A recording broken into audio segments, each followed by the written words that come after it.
Hi hello అందరికీ నమస్తే friends, ఎలా ఉన్నారు ఏంటి? ఈరోజైతే మనము గుమ్మడికాయ పాయసం చేసుకుందాం రండి అందరికీ.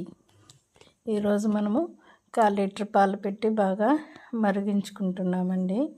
పాయసంలోకి మెయిన్ ఇంగ్రీడియంట్సే పాలు పెట్టుకొని మనం ఇచ్చేసుకుంటాము. మనము ఈ గుమ్మడికాయ అంతా ఆవిరి మీద ఉడికించుకున్నామండి. నేను చాలామంది వచ్చి వాటర్లో ఉడకబెట్టేస్తారండి. వాటర్లో ఉడకబెట్టేస్తే గుమ్మడికాయలో ఉండే విటమిన్స్ అన్నీ మనకు అందవు. అందువల్ల నేను వచ్చి ఆవిరి పట్టేసుకున్నానండి. మనము కుడుములు ఆవిరి పట్టినట్టుగా ఆవిరి పట్టేసుకుని బాగా ఆవిరి మీద ఉడికించుకున్నాను.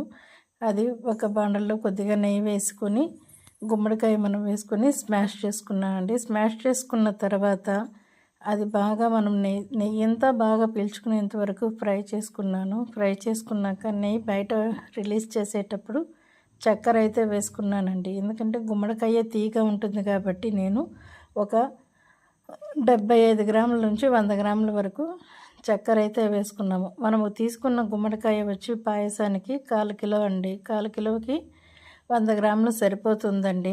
100 గ్రాములు చక్కెర వేసుకొని 1 బై 1 అన్ని జీడిపప్పులు, పిస్తా పప్పు, బాదం పప్పులు అన్నీ యాడ్ చేసుకున్నాను. పాలు వేసే స్లిప్ అయితే మిస్ అయిందండి. ఇది మిస్ అయింది కాబట్టి చూపించలేకపోయినందుకు సారీ. ఇలా అన్నీ మిక్స్ చేసుకొని పాలు వేసాక ఎక్కువసేపు మరిగించకూడదండి. చాలా తక్కువ టైంలోనే ఇచ్చేసుకొని మరిగించి ఆపేసుకోవాలండి. ఇప్పుడైతే మన గుమ్మడి పాయసం అయితే రెడీ అయిపోయింది. రండి ఒక బౌల్లో మనం సర్వ్ చేసుకొని తిందాం ఫ్రెండ్స్. ఓకే, సర్వ్ చేసుకున్నాము, అయిపోయిందండి.